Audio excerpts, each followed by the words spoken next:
Hi TNPSC dreamers. நம்ம unit 6ல் ரொம்ப முக்கியமான டாப்பிக்கான ஆங்கில கால தொடக்க கால கிளர்ச்சி அந்த டாபிக் ரிவிஷன் நோட்ஸில் நம்ம இப்போ தீரன் சின்னமலை பற்றி பார்க்க போகிறோம். தீரன் சின்னமலை எங்கு எப்போது பிறந்தார்? 1756 ஏப்ரல் 17 ஈரோடு மேலப்பாளையம் சென்னை மலையில் பிறந்தார். இந்த ரிவிஷன் நோட்ஸோட பிடிஎஃப் உங்களுக்கு என்ன நம்ம டெலகிராம் சேனலில் அப்லோட் பண்ணியிருக்கோம், வேணுங்கிறவங்க டவுன்லோட் பண்ணி யூஸ் பண்ணிக்கோங்க. இந்த வீடியோவோட டிஸ்கிரிப்ஷனில் பிடிஎஃப் லிங்க் அட்டாச் பண்ணியிருக்கேன், டிரைவ் மூலிமா நீங்கள் டவுன்லோட் பண்ணி யூஸ் பண்ணிக்கலாம். தீரன் சின்னமலையின் இயற்பெயர் என்ன? தீர்த்தகிரி. சென்னிமலை யாருடைய கட்டுப்பாட்டில் இருந்த பகுதி? மைசூர் சுல்தான். மைசூர் சுல்தான் திப்புவின் தளபதி யார்? முகமது அலி. சின்னமலைக்கு முகமது அலிக்கும் நடைபெற்ற போர் நோயல் போர். இது நிறைய தடவை கேட்டிருக்காங்க. தீரன் சின்னமலை எங்கு கோட்டை எழுப்பினார்? ஓடாநிலை. காவிரி ஆற்றுப்போர் நடைபெற்ற ஆண்டு 1801. அதுக்கப்புறம் ஓடாநிலை போர் நடைபெற்றது, அது 1802. அரச்சலூர் போர் நடைபெற்ற ஆண்டு 1804. சின்னமலைக்கு நம்பிக்கை துரோகம் செய்தவர் யார்? அவர்கிட்ட இருந்த சமையல்காரன் நல்லப்பன். தீரன் சின்னமலை எப்போது தூக்கிலிடப்பட்டார்? 1805 ஜூலை 31 சங்கரகிரி கோட்டை. தீரன் சின்னமலைக்கு பயிற்சி அளித்தவர்கள் யார்? பிரெஞ்சு இராணுவம், திப்பு சுல்தானும். சின்னமலை திப்பு சுல்தானுக்கு உதவிய போர்கள் என்னென்னது? சித்தேஸ்வரம் போர், மலவள்ளி போர், ஸ்ரீரங்கப்பட்டினம் போர்.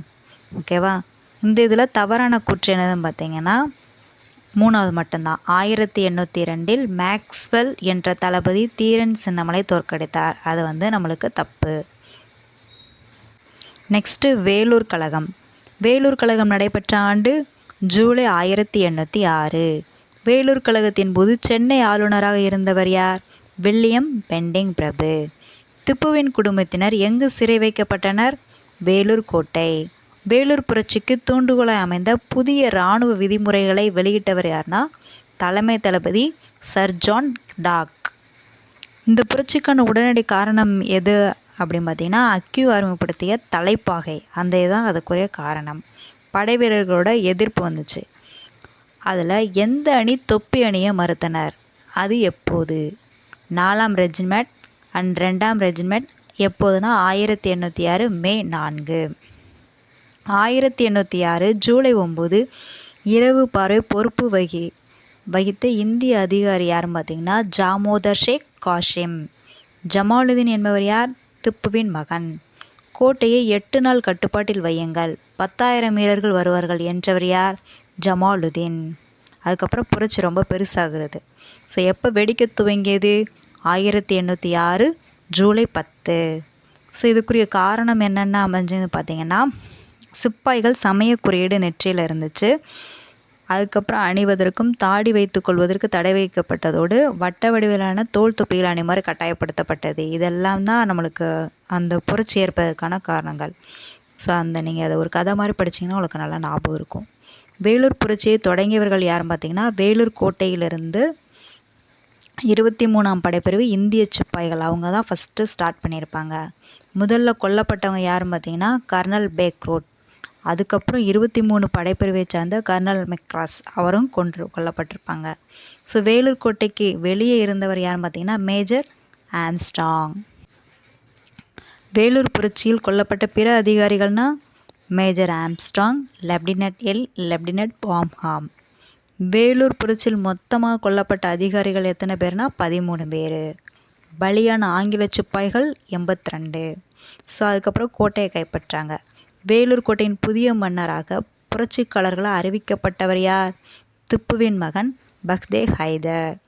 திப்புவின் மகன் கோட்டையில் எந்த கொடி ஏற்றினார்? புலி. அதுக்கடுத்து கோட்டையை மீண்டும் ஆங்கிலேயர் கைப்பற்றாங்க. எப்போ அப்படின்னு பார்த்தீங்கன்னா வேலூர் கோட்டை நடைபெற்ற புரட்சியை ஆற்காட்டு குதிரைப்படை தளபதி கர்னல் ஜில்ஸ் தகவல் தெரிவிக்கிறாரு. ஸோ அதுக்கு யார் தெரிவித்தாங்க? மேஜர் ஹூட்ஸ்.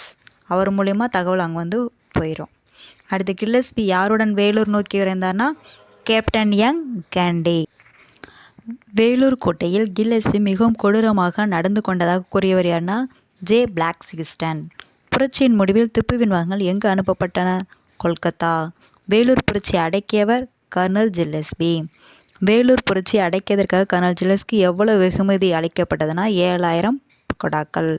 வேலூர் புரட்சி நடைபெற காரணமாக இருந்தவர்கள் என கூறி பதவி நீக்கம் செய்யப்பட்ட ஆங்கிலேயர்கள் யார் யாருன்னு பார்த்தீங்கன்னா, தலைமை தளபதி ஜான் கிடாக், உதவி தளபதி ஆக்னியூ, ஆளுநர் வில்லியம் பெண்டிங்.